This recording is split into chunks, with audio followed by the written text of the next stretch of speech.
Power TV channel ಹಾಗೂ digital ನಲ್ಲಿ ಜಾಹೀರಾತು ನೀಡಲು ಕೂಡಲೇ ಈ ನಂಬರ್ಗೆ ಸಂಪರ್ಕಿಸಿ. ಇನ್ನು ಧರ್ಮಸ್ಥಳ ಬುರುಡೆ ಕೇಸ್ನ ಮತ್ತಷ್ಟು ಸ್ಫೋಟಕ ಸುದ್ದಿಗಳು ಲಭ್ಯವಾಗ್ತಾ ಇದೆ. ನಕಲಿ ಬುರುಡೆ ಮೂಲ ಯಾವುದು ಗೊತ್ತಾಗ್ತಾ ಇದೆ. ಇದನ್ನ SIT ಅಧಿಕಾರಿಗಳು ಕೆದಕ್ತಾ ಇದ್ದಾರೆ. ಧರ್ಮಸ್ಥಳ ಬುರುಡೆ ಕೇಸ್ನ ನಕಲಿ ಬುರುಡೆಯ ಮೂಲ ಯಾವುದು ಅಂತ ಹೇಳಿ SIT ಆಫೀಸರ್ಸ್ಗಳು ತನಿಖೆಯನ್ನ ಮಾಡ್ತಾ ಇದ್ದಾರೆ. ಬುರುಡೆ ಬಂದಿದ್ದು ಸೇಲಂನಿಂದ ಅಲ್ಲ, ಮಂಡ್ಯನೂ ಅಲ್ಲ. ನಕಲಿ ಬುರುಡೆ ತಂದಿದ್ದು ಎಲ್ಲಿಂದ ಅನ್ನುವಂತ ಪ್ರಶ್ನೆಯನ್ನ ಕೇಳ್ತಾ ಇದ್ದಾರೆ SIT ಅಧಿಕಾರಿಗಳು. ಕೊಟ್ಟಿದ್ಯಾರದನ್ನ? SIT ತನಿಖೆ ವೇಳೆ ಬಯಲಾಯಿತು ಸ್ಫೋಟಕ ಸಂಗತಿ. ಈ ನಕಲಿ ಬುರುಡೆಗೆ ಮತ್ತಷ್ಟು ಟ್ವಿಸ್ಟ್ ಕೊಟ್ಟಿದ್ದಾನೆ ಚಿನ್ನಯ್ಯ. ಈ ನಕಲಿ ಬುರುಡೆಗೆ ಮತ್ತಷ್ಟು ಟ್ವಿಸ್ಟ್ ಕೊಟ್ಟಿದ್ದಾನೆ. ನನಗೆ ಜಯಂತಿ ಬುರುಡೆ ಕೊಟ್ಟಿದ್ದು ಎಂದು ಮಾಸ್ಕ್ ಮ್ಯಾನ್ ಚಿನ್ನಯ್ಯ ಹೇಳಿಕೆ ಕೊಟ್ಟಿದ್ದಾನೆ. ಜಯನ್ ಮನೆಯಲ್ಲಿ ನನಗೆ ಬುರುಡೆ ಮೂಳೆಗಳನ್ನ ಕೊಟ್ಟರು, ಅದನ್ನ ತಕೊಂಡು ಬಂದು ನಾನು ನಿಮ್ಮೆದುರಿಗೆ ಪ್ರೊಡ್ಯೂಸ್ ಮಾಡಿದೆ ಅಂತ ಹೇಳಿ ಚಿನ್ನಯ್ಯ ಹೇಳಿಕೆಯನ್ನು ಕೊಟ್ಟಿದ್ದಾನೆ. ನಕಲಿ ಬುರುಡೆಗೆ ಮತ್ತಷ್ಟು ಟ್ವಿಸ್ಟ್ ಸಿಗ್ತಾ ಇದೆ. ಈ ಧರ್ಮಸ್ಥಳದ ಕೇಸ್ ಇದೆಯಲ್ಲ, ಕ್ಷಣಕ್ಕೂ ಥ್ರಿಲ್ಲಿಂಗ್ ರೀ. ಇದು ಕ್ಷಣಕ್ಕೂ ಥ್ರಿಲ್ಲಿಂಗ್. ಇದುವರೆಗೆ ಒಂದು ಸ್ಕ್ರಿಪ್ಟ್ ರೆಡಿ ಮಾಡಿಕೊಂಡು, ಒಂದು ಕಥೆಯನ್ನು ರೆಡಿ ಮಾಡಿಕೊಂಡು, ಮೂರು ದಿನ ಚಿನ್ನಯ್ಯನನ್ನ ಕರೆಸಿ ತನ್ನ ಬೆಂಗಳೂರಿನ ಮನೆಯಲ್ಲಿ ಇಟ್ಟುಕೊಂಡು ಈ ಜಯಂತಿ ಅವರು ಏನು ಒಂದು ಕಥೆಯನ್ನ ಅಥವಾ ಧಾರಾವಾಹಿಯನ್ನ ರೆಡಿ ಮಾಡಿ ಬಿತ್ತರಿಸಿದ್ರಲ್ಲ, ಅದರೆಲ್ಲರ ನಿಜವಾದ ಬಂಡವಾಳ ಈಗ ಒಂದೊಂದಾಗಿ ಹೊರಗೆ ಬರ್ತಾ ಇದೆ. ಟ್ರಾವೆಲ್ ಹಿಸ್ಟರಿ ಸಮೇತ ಅಸಲಿ ಕತೆ ಹೇಳಿದ್ದಾನೆ ಚಿನ್ನಯ್ಯ. ಪೊಲೀಸರ ಎದುರಿಗೆ ಬೆಬ್ಬೆ ಅಂತ ಎಲ್ಲದನ್ನ ಬಾಯ್ಬಿಟ್ಬಿಟ್ಟಿದ್ದಾನೆ. ತಮಿಳುನಾಡಿನಿಂದ ನೇರವಾಗಿ ಬೆಂಗಳೂರಿಗೆ ಚಿನ್ನಯ್ಯ ಭೇಟಿ ಕೊಟ್ಟಿದ್ದ. ಸ್ಯಾಟಲೈಟ್ ಬಸ್ ನಿಲ್ದಾಣಕ್ಕೆ ಬಂದಿಳಿದಿದ್ದ ಈ ಮಾಸ್ಕ್ ಮ್ಯಾನ್. ಬಸ್ ನಿಲ್ದಾಣದಿಂದ ನೇರವಾಗಿ ಬಾಗಲಗುಂಟೆಗೆ ಪ್ರಯಾಣ. ಇಂಟ್ರೆಸ್ಟಿಂಗ್.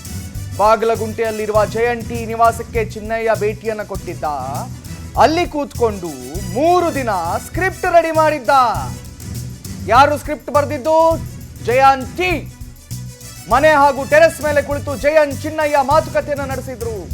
ಜಯನ್ ಮತ್ತು ಚಿನ್ನಯ್ಯ ಸೇರ್ಕೊಂಡು ಬುರುಡೆ ಬಗ್ಗೆ ಚರ್ಚೆ ಮಾಡಿದ್ರು.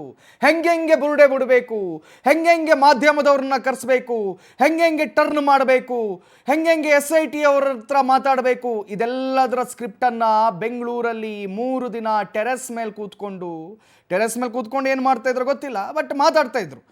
ಈ ಜಯಂತಿ ಮತ್ತು ಬುರುಡೆ ಅನಾಮಿಕಾ, ಚಿನ್ನಯ್ಯ ಇವರೆಲ್ಲರೂ ಕೂಡ ಕೂತ್ಕೊಂಡು ಸ್ಕ್ರಿಪ್ಟ್ ರೆಡಿ ಮಾಡಿದ್ರಂತೆ. SIT ಅಧಿಕಾರಿಗಳನ್ನ ಕಾಡ್ತಾ ಇರುವಂತೂ ಬುರುಡೆ ಮೂಲ ಹುಡುಕ್ತಾ ಇದ್ದಾರೆ. ಈಗ ಈ ಬುರುಡೆ ಎಲ್ಲಿಂದ ಬಂತು ಅಂತ ಹೇಳಿ.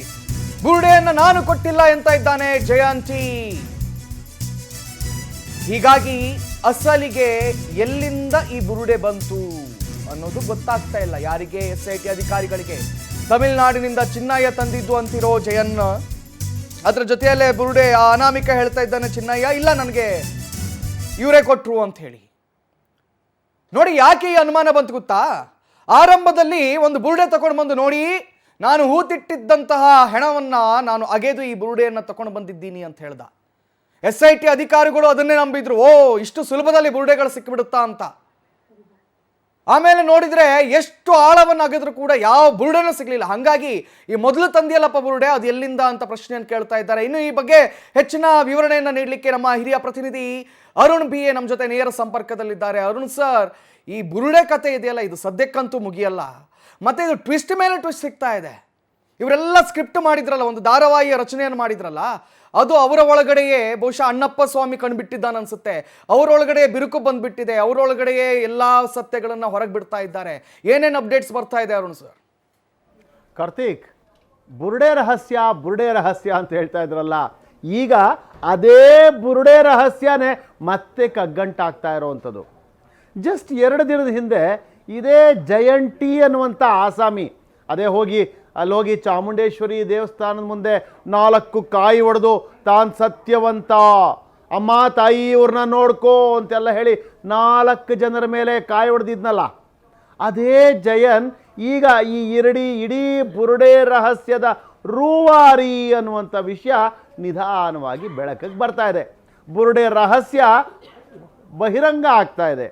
ಅವತ್ತು ಶನಿವಾರದ ದಿವಸ ಈ ಜಯನ್ SIT ಅಧಿಕಾರಿಗಳ ಮುಂದೆ, ಅದಕ್ಕೆ ನಂತರ ಮಾಧ್ಯಮದ ಮುಂದೆ ಬಂದು ಒಂದು ಹೇಳಿಕೆ ಕೊಟ್ಟಿದ್ದ.